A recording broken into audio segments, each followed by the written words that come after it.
Retomamos en el capítulo 3, versículo 14 al 17 del libro de Josué. Vamos a leer ni más ni menos que, entramos en una de las partes principales del libro, que es el ingreso a ni más ni menos que la tierra prometida, ¿no? El famoso cruce del río. Leo: cuando el pueblo levantó sus carpas para cruzar el Jordán, los sacerdotes que llevaban el arca de la alianza iban al frente de él.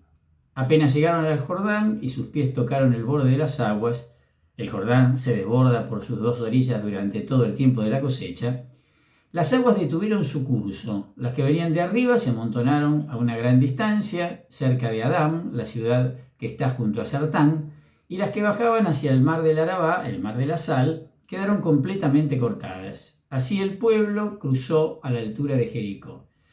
Los sacerdotes, que llevaban el arca de la alianza del Señor, permanecían inmóviles en medio del Jordán, sobre el suelo seco, mientras todo Israel iba pasando por el cauce seco hasta que todo el pueblo terminó de cruzar el Jordán. Vamos a detenernos acá. El compilador, ¿se acuerdan que estamos haciendo una distinción en lo que habrá sido el compilador y lo que fueron las redacciones finales, la intervención de la redacción deuteronomista y algunos aportes incluso posteriores de la tradición sacerdotal, ¿no? A esto me refiero con el tema del compilador. El compilador empieza aquí con la narración de los acontecimientos del día del paso. El redactor deuteronomista ya nos había llevado hasta ese día en los versículos del 6 al 8. Si tienen el texto ahí delante, fíjense. En los versículos 14 y 15 del texto que acabamos de leer, el texto hebreo está construido con 5 proposiciones subordinadas que le dan el dramatismo necesario a las frases principales del versículo 16 sobre el tema de la detención de las aguas, que es sin ningún lugar a dudas el tema central, no solo de este texto que estamos leyendo, de los capítulos 3 y 4 del libro de Josué. Vieron que en el versículo 15 dice en el tiempo de la cosecha. Bueno, se refiere a la crecida del Jordán en el tiempo de la siega, es decir, a fines de abril, cuando se derrite la nieve de las montañas del norte. Esta referencia relaciona esta tradición con la Pascua que va a ser celebrada inmediatamente después. Ahora vamos a leer el texto en el capítulo 5, a partir del versículo 1, va a comenzar el relato de 2 ritos que se realizan una vez cruzado el Jordán. Uno de ellos es la Pascua. Entonces, evidentemente, está relacionado con esto, porque era la época en que se celebraba la Pascua. Se mencionan 2 localidades. En el versículo 16, la localidad de Adam fue identificada con Tel Ed Damiyeh, una localidad que queda cerca del río Yabok, a unos 2 kilómetros al este del Jordán y a unos 25 kilómetros de Jericó. O sea que estamos en el ambiente. Y la otra que se menciona, Sartán, que puede ser, no se sabe, pero podría ser la actual Tel Es Saidiyeh, que está ubicada a unos 18 kilómetros al noreste de la anterior, ¿no? De Aram. Las 2 ciudades aparecen también relacionadas en el primer libro de los Reyes, capítulo 7. Y es posible que se las haya asociado aquí para distinguir esta Adam de la que va a aparecer en el capítulo 19, versículo 36, que claramente va a aparecer como ubicada en el territorio de Neftalí. Por lo tanto, no pueden ser la misma ciudad, ¿no? A pesar de que aparezcan con el mismo nombre. Bueno, ya lo saben ustedes, ya lo mencionamos varias veces, la Arabá es el valle donde están situados tanto el río Jordán como el Mar Muerto, ¿no? Se le llamaba genéricamente de esa manera. Y la fuente del versículo 17 relaciona la misión de los sacerdotes con el milagro. Dice que las aguas permanecen inmóviles mientras ellos permanecen inmóviles. O sea, se usa el mismo verbo hebreo en ambos casos, ¿no? Entonces quiere decir que la acción de los sacerdotes, en última instancia, es lo que está provocando, bueno, es Dios el que lo provoca, ¿no? Pero a través de esa acción se está provocando la inmovilidad de las aguas, ¿no? El milagro para poder realizar el cruce. Continúo la lectura, entramos en el capítulo 4, vamos a leer del versículo 1 al 9. Cuando todo el pueblo terminó de pasar el Jordán, el Señor dijo a Josué: elijan a 12 hombres del pueblo, uno por cada tribu, y ordénenles lo siguiente: retiren de aquí 12 piedras, tómenlas de en medio del Jordán, del mismo lugar donde estaban apoyados los pies de los sacerdotes. Llévenlas con ustedes y deposítenlas en el lugar donde hoy van a pasar la noche. Entonces Josué llamó a los 12 hombres que había hecho designar entre los israelitas, un hombre por cada tribu, y les dijo: vayan hasta el medio del Jordán, ante el arca del Señor su Dios, y cargue cada uno sobre sus espaldas una piedra conforme al número de las tribus de Israel, para que esto quede como un signo en medio de ustedes, porque el día de mañana sus hijos les preguntarán: ¿qué significan para ustedes estas piedras? Y ustedes les responderán: las aguas del Jordán se abrieron ante el arca de la alianza del Señor cuando ella atravesó el Jordán, se abrieron las aguas del río. Y estas piedras son un memorial eterno para los israelitas. Los israelitas cumplieron la orden de Josué, retiraron 12 piedras de en medio del Jordán, según el número de las tribus de Israel, como el Señor se lo había ordenado a Josué. Las trasladaron hasta el lugar donde iban a pasar la noche y las depositaron allí. Después Josué hizo erigir 12 piedras en medio del Jordán, en el lugar donde se habían apoyado los pies de los sacerdotes que llevaban el arca de la alianza, y allí quedaron hasta el día de hoy. El último versículo del capítulo 3, el versículo 17, que leímos hace un ratito, no presenta el paso del río como un hecho ya terminado. Sin embargo, el inicio del capítulo 4 da por supuesto el paso. ¿Para qué? Y para unir las distintas tradiciones, la del paso por un lado y las de las piedras que lo recordaban.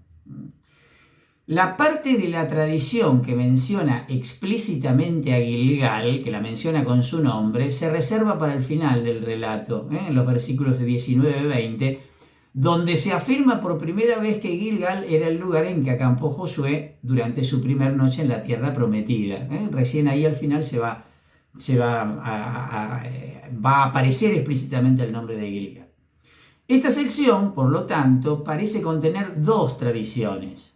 Una que explica la presencia de las piedras en Gilgal, que sería lo que va de la segunda parte del versículo 1 hasta el versículo 8 de lo que acabamos de leer. Pero hay otra que sitúa las piedras en el mismo lecho del río Jordán, que es lo del versículo 9.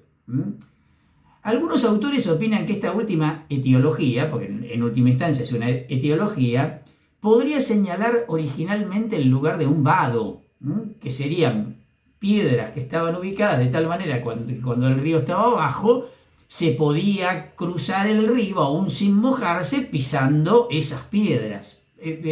Podría ser tranquilamente. Pero no es probable que la etiología de un paso milagroso justamente se fijara en un lugar que habría sido fácil de cruzar. ¿Dónde estaría el milagro? Entonces, una posible solución sería traducir en el versículo 9, no en medio del Jordán, sino de en medio del Jordán.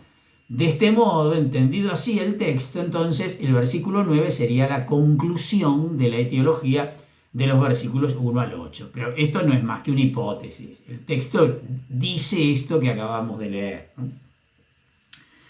En el versículo 2 dice: elijan 12 hombres. Bueno, esta orden dada a Josué es como si el versículo 12 del capítulo 3 no existiera, donde ya había aparecido esto.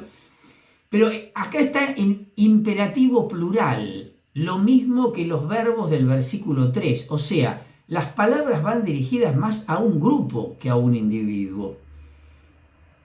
Sigo mostrando ciertas incoherencias. En el lugar donde hoy van a pasar la noche, dice, no queda claro si se refiere a los 12 o al grupo no identificado, que estaría representado por Josué, o a todos los israelitas. No queda claro. En el versículo 6, de repente, las palabras de Josué ya no parecen dirigirse a los 12, sino a todos los israelitas. Y lo mismo en el versículo 8, los israelitas cumplieron la orden de Josué, dice. Ahora parece que la orden es ejecutada por todos los israelitas, aunque antes la orden había sido dirigida solo a los 12.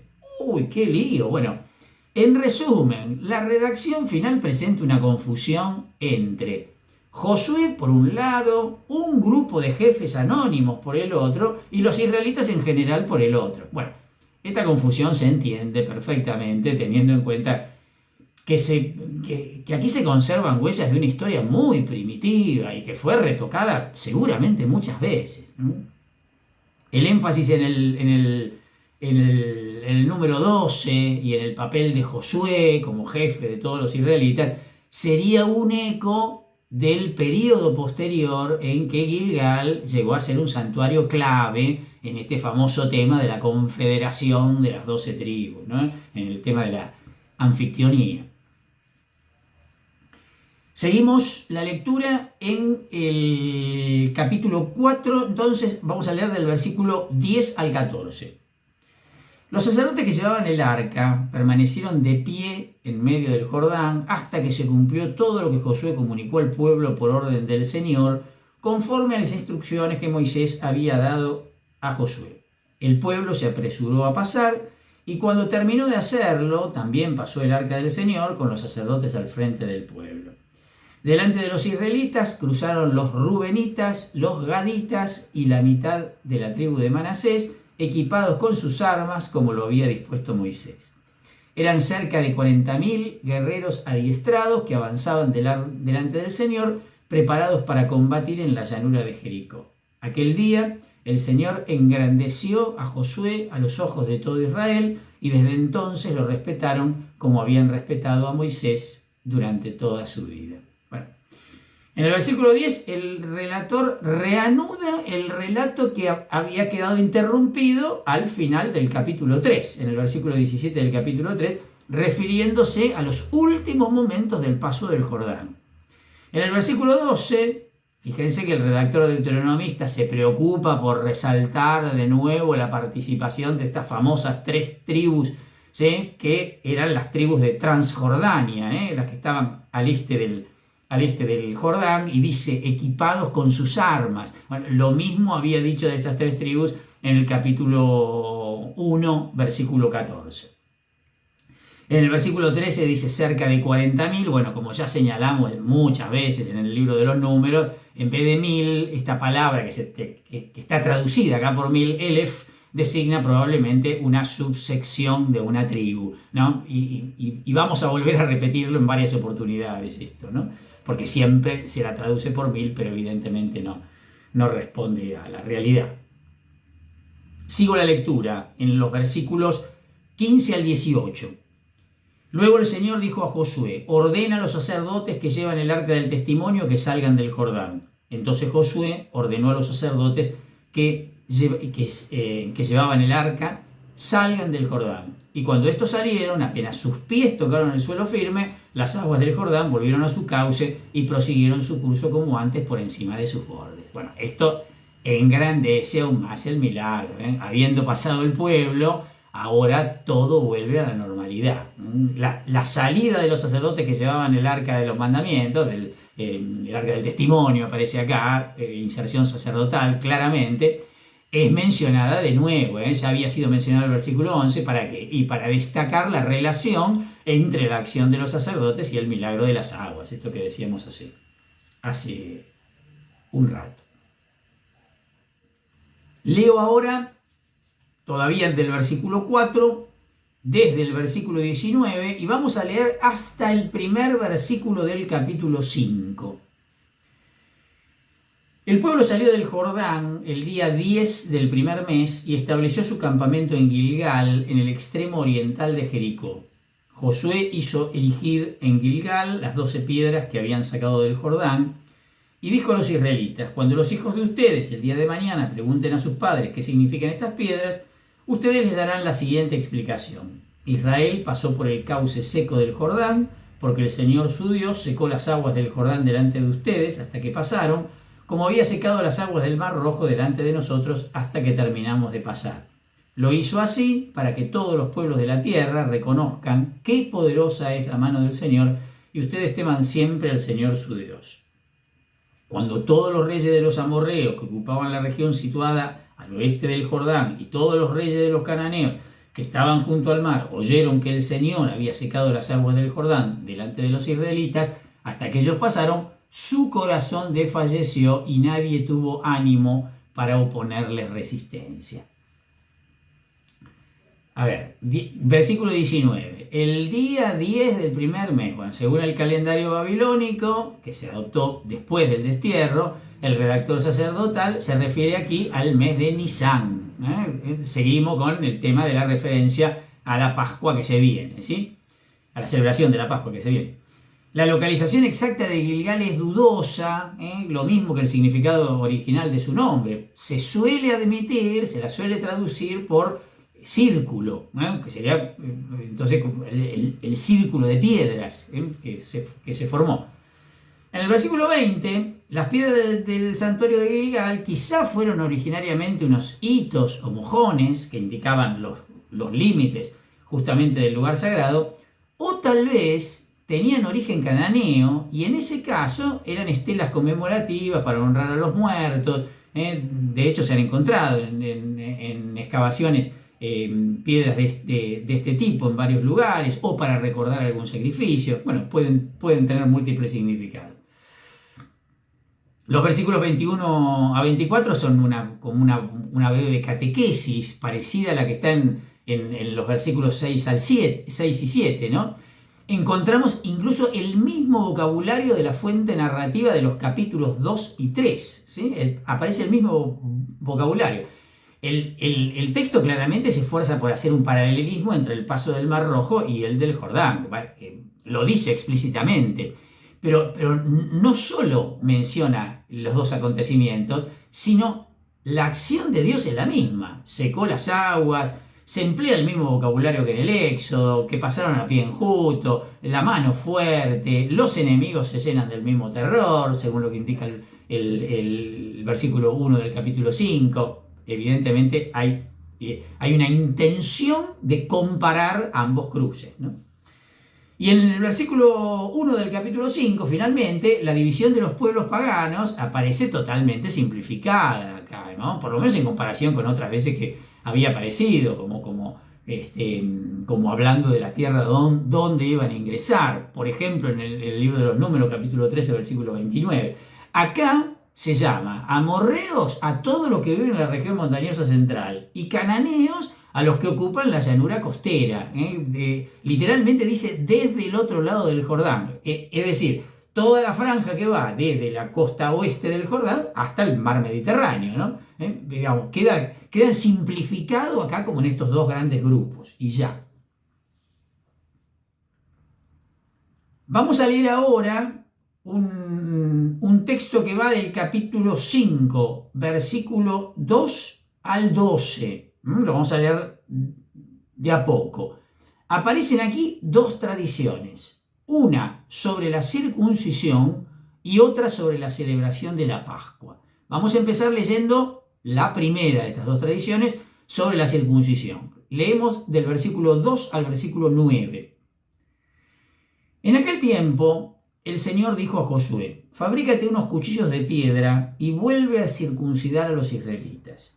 Josué hizo entonces unos cuchillos de piedra y circuncidó a los israelitas en la colina de los prepucios. Los circuncidó con el siguiente motivo: toda la población que había salido de Egipto, los varones aptos para la guerra, habían muerto en el desierto durante la travesía después de la salida de Egipto. Ahora bien, los que habían salido estaban circuncidados, pero los nacidos después de la salida de Egipto durante la travesía del desierto no lo estaban. Porque los israelitas anduvieron por el desierto durante 40 años, o sea, el tiempo suficiente para que desapareciera la nación entera con los hombres aptos para la guerra que habían salido de Egipto. Como ellos no escucharon la voz del Señor, el Señor juró que no les dejaría ver la tierra que había prometido darnos, de acuerdo con el juramento que hizo a nuestros padres, esa tierra que emana leche y miel. Pero en lugar de ellos suscitó a sus hijos, y fue a estos a los que circuncidó Josué, ya que estaban incircuncisos porque no los habían circuncidado durante la travesía.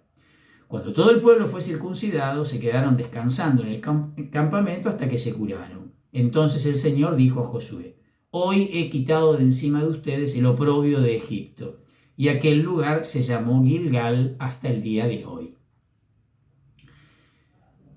La tradición de la circuncisión, lo que acabamos de leer, versículos 2 al 9, parece haber sido originariamente una etiología de los nombres Gibeat Jaaralot, que acá se traduce como colina de los prepucios, por un lado, y Gilgal, aunque no queda clara la relación del versículo 9, una supuesta etimología de Gilgal, con los versículos anteriores que tratan de la circuncisión. No guardan ninguna relación como para que se concluya de esta manera.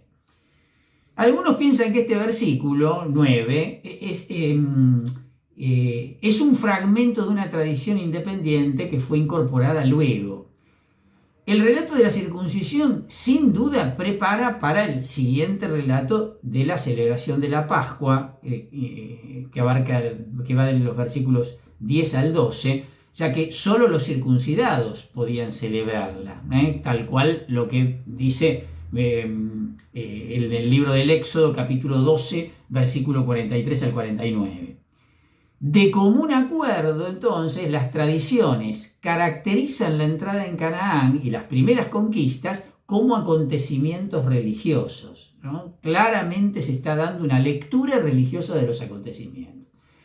Estos ritos de Gilgal representan la respuesta del pueblo a la providencia de Dios, que les acaba de entregar la tierra prometida, y una suerte también como de comienzo, de un nuevo comienzo en la historia de los israelitas. El redactor deuteronomista probablemente añadió la expresión por segunda vez, vieron del versículo 2, con el fin de presentar la circuncisión y la Pascua de Gilgal como una repetición de los ritos del Éxodo. O sea, un nuevo punto de partida, un prototipo o un anticipo de la restauración de Israel del tiempo de Josías y finalmente de la vuelta del destierro en Babilonia, ¿no? En el versículo 2 habla de cuchillos de piedra. Bueno, lo primitivo de estos instrumentos indica la antigüedad del rito, de la circuncisión me refiero, ¿no? Que era practicado de acuerdo con la forma originaria incluso en épocas posteriores, cuando ya se conocía el uso de los metales, ¿no? Aún así se seguía practicando con un cuchillo de piedra. Los versículos 4 al 7, por el vocablo empleado, este pasaje sin duda hay que atribuirlo al redactor deuteronomista. Fíjense cómo suenan algunas frases.